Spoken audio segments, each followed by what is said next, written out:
bolts out right here. Those should be the only things left holding it. What I ended up doing, instead of having to drill them all, let's see if you can see this.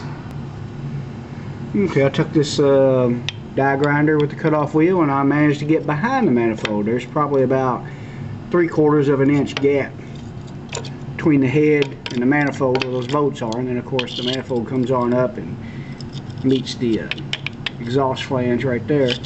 But I had enough room to get this wheel after it wore down in there, and I cut those 2 bolts off. The one on the right is completely severed. The one on the left right here has got a little bit, but once I get these drilled out, I'll be able to break that off. And I also did these 2 that away. One of those is completely severed and the other one's about the same way. So now I got to find something to drill those 2 right here out. I can't get the cutoff wheel in there because of the dipstick tube. Could remove that tube, but I don't want to because the 2 bolts up here, big tube on there, and I'm going to find me something to drill them 2 center bolts out, and hopefully we can film this thing falling off. It'll be kind of a celebration to me because it hasn't been too easy to get off. Stay tuned. Pause it again. Okay, after breaking a few drills, I did some pre-drilling with a small 3/16 drill, then I drilled out with about 1/4, and then I found out that the best way to, once you got your pilot hole drilled, instead of drilling with the on-size bolt clearance hole, I went ahead and stuck this up in there, and it just kind of hogs it out there. And I stuck a pry bar on it. Try to set this here.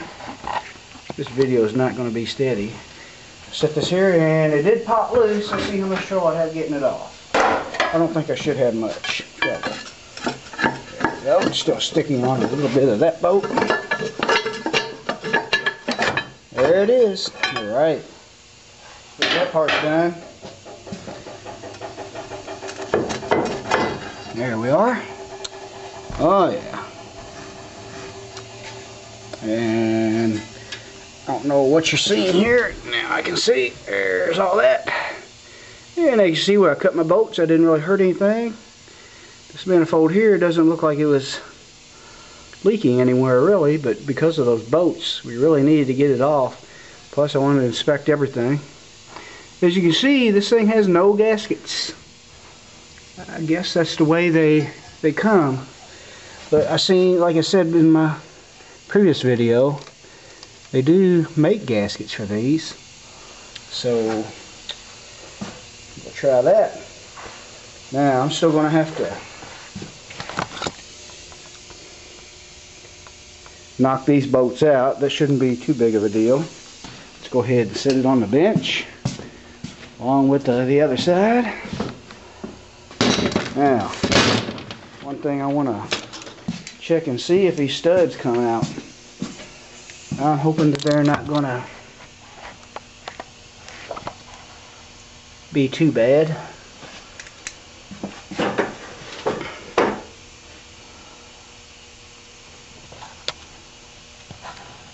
Okay. Alright, here it goes. Let's see if I can turn one of these out, and then I'm going to, if I can get one out, hopefully the rest of them will be just as easy, if it is easy. And I'll call it a night. Get them out tomorrow. Oh yeah, it's turning. Heck yeah. Hell yeah. I was a little worried, but there it comes. Might be able to drive my stud removers on these and get them out since they're not too awful tight. A lot of them commercials you see with those trick tools remove broken and rounded out bolts. You notice it's always a brand new bolt. No rust. Somebody took a file to it.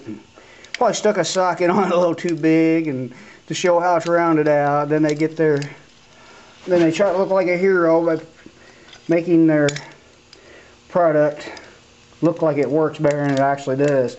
But in real life situations, it's not always that way. You never see a rusty old manifold like this that's been on for how many years? This is a 94. But 94, 2004 is 10 years. 17 years. Yeah.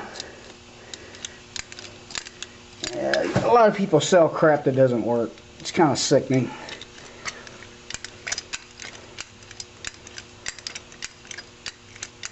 Anyway, looks like I'm going to get this one out.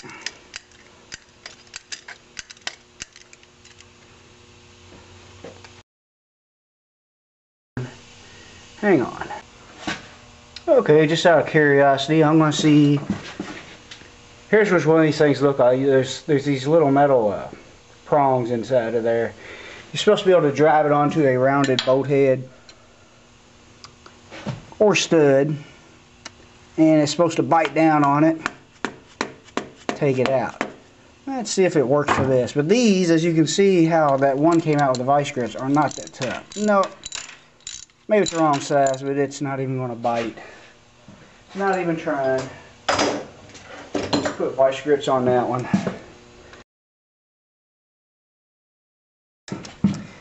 No big deal. But actually, them sockets I've seen made by Irwin, I've seen them on YouTube. Look up round bolt removal, or rounded bolt removal, and I mean, it's kind of like an ad for Irwin tools. Those look like they might do pretty good. If you look inside the socket, instead of a 6-sided flat, it's like 6 points, and it's machined like a reverse star, kind of like a Chinese star.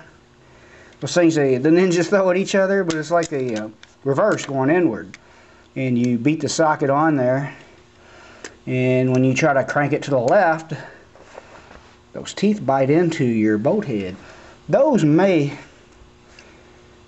work pretty well in a lot of really bad situations. The way these looked, I'm not sure if they would work on even these. These were worst case because my boat heads were not only rounded off, but they were tapered, I mean, meaning that they was rusted more towards the top of the boat head. Meaning it was smaller, it was almost like they was dome shaped. They had corroded so bad. Alright. Well, looks like all those studs are going to come out. I'm going to get this one out. And then I'm really going to call it a night. It's about, it's only about 7:15, but I work weird hours. I have to get up at 4:30 a.m. I don't think all my life, I don't think I've ever had a job with normal hours. I guess those are typical factory hours. But 9 to 5, man. So it seems like it would be very nice to lay in there that long to sleep. Look at me. 4:30 a.m. It doesn't matter what time you go to bed or how much sleep you get. 4:30 a.m. just does not feel good to get up. And I used to work from 5 a.m. to 3:30. I mean, I would have to get up at 3:30 a.m. Also worked from 4 to 12:30. That was like third shift. I don't like third shift. It makes you feel like crap.